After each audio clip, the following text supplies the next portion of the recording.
Bom dia, boa tarde, boa noite. E aí, 8º ano, tudo bem com vocês? Minha voz continua mesmo, né? Mas os meus cabelos, quanta diferença.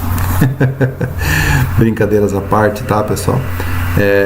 Esse conteúdo que eu vou passar para vocês é do capítulo 6, vai ser para a semana 8, tá? E a gente vai dar início então a um novo conteúdo que vai falar agora da independência dos Estados Unidos da América, tá?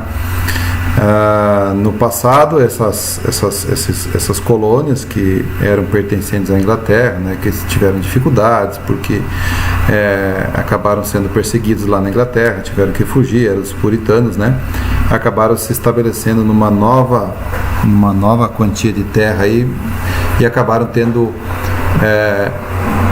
pretensões de formar uma organização muito mais social, muito bem mais concentrado que propriamente dito o Brasil, que o Brasil foram largados aqui algumas pessoas e não tiveram muito interesse em fazer uma coisa que crescesse e progredisse. Nesse momento, traz uma abordagem aqui para vocês, né? Essa obra retrata os peregrinos chegando em Plymouth Rock, Massachusetts, no ano de 1620.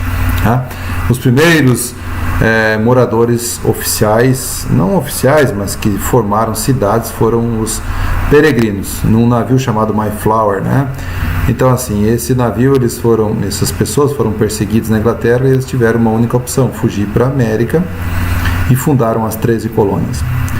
A chegada dos peregrinos às 13 colônias foi marcada por dificuldades. Muitas vezes essas pessoas são retratadas de maneira quase errônica, com ênfase ao esforço e ao sacrifício que fizeram de partir da Europa para uma terra estranha.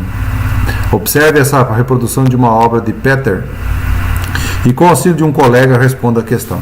Então aqui, claro, vocês vão fazer em casa, pode usar o pai e a mãe lá. Para os peregrinos, era uma decisão fácil iniciar uma nova vida na América? Nada é fácil quando você quer iniciar uma nova vida, né? Simplesmente o fato de você mudar de uma cidade para outra, você tem um monte de dificuldade, você vai deixar os amigos, você vai começar a pensar tudo diferente, tudo desconhecido, então você vai se preocupar. A mesma coisa, você sair do seu país e rumar num mar desconhecido, é uma terra que ninguém estava vivendo, apenas os nativos, os índios, os selvagens que eles falavam, né? E você ia recomeçar uma vida diferente. Era muito difícil para aquelas pessoas naquele momento, tá? Então seria mais ou menos dentro desse contexto. Nós temos os objetivos desse capítulo, que era para resgatar as diferenças políticas, econômicas e sociais entre as colônias inglesas do norte e do sul. A gente vai ver que o norte e o sul divergiam em alguns pontos, a gente vai estudar essa parte. Identificar os fatores que fizeram a metrópole aumentar a vigilância sobre as 13 colônias durante o século XVIII, relacionar a ideia iluminista, olha aí os iluministas também influenciando os americanos, no processo da emancipação das 13 colônias, compreender as principais características e as etapas do processo de emancipação. Nós vamos ver que foram impostos sobre impostos sobre impostos, até que se cansaram e falaram: chega, não queremos mais, tá?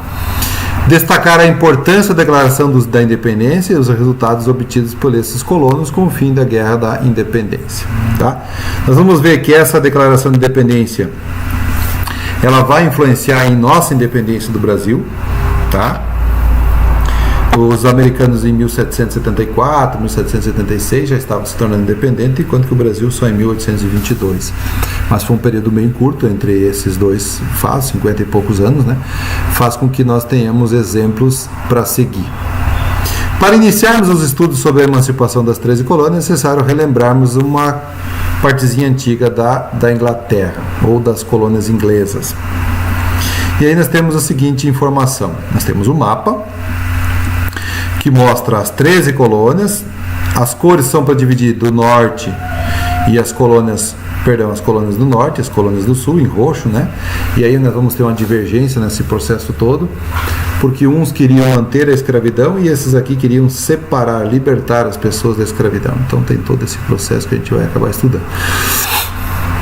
Com base na leitura do mapa e os estudos a respeito da colonização inglesa na América, principais economias políticas sociais das colônias do norte. Quais eram as principais atividades econômicas?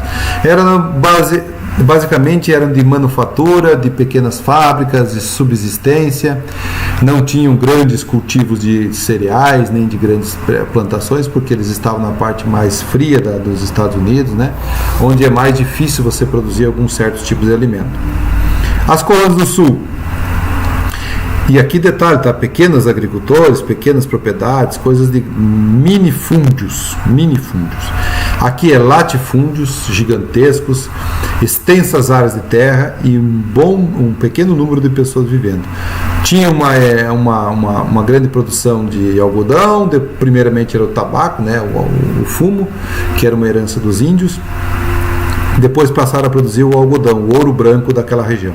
E acabaram usando o escravo como forma de fonte de trabalho, enfim. É um filme. É uma parte da vida bem intensa daquela parte dos Estados Unidos. Aí eu lembrei do filme e antes de falar já estava lembrando. Então, para quem quer assistir, para lembrar um pouquinho de como que era, 7 anos de escravidão, pode assistir esse filme. O outro lá que você pode assistir é Django Livre também, que você pode assistir esse filme. Ele conta um pouquinho de como que era a imagem que os negros eram vistos, né, como que eles eram vistos na sociedade, enfim, ok? As 13 colônias e o comércio triangular. Lembra que o professor falou que os portugueses compravam os escravos e revendiam para a América? Depois, com o passar do tempo, os ingleses também passaram a comprar escravos lá na África, e esses ingleses traziam essa mercadoria e as trocavam. Então, o escravo saía da África, ele ia até as ilhas onde é Cuba, República Dominicana, as Antilhas, né? Ali ele era trocado pelo produto ou vendido por eles. Depois daqui eles compravam então o melado, o rum, que eles eram e vendiam para a Nova Inglaterra. E a Inglaterra transformava o melado em rum, que os trocava por escravo. Então, entenda o seguinte: o rum trocava escravo para chegar até as Antilhas. Das Antilhas pagavam os escravos com melado, e o melado era trocado por rum e depois também trocado por escravos na África. Então era um comércio triangular extremamente vantajoso: cana, melado e rum, ok? Então muitos escravos também foram levados para a América Central. Aqui nós vamos ter um exemplo, o Haiti, né, que foi um dos primeiros que se tornou, não foi o primeiro, mas foi um dos que se rebelaram contra os seus patrões, né, e acabaram matando todo mundo e fazendo a fundação de um novo país chamado Haiti. Enfim, o comércio triangular pode ser descrito simplesmente como uma compra de cana melada nas Antilhas e que eram transformados em rum. Esse rum era aquele que alimentava muitas embarcações e os piratas, todas as embarcações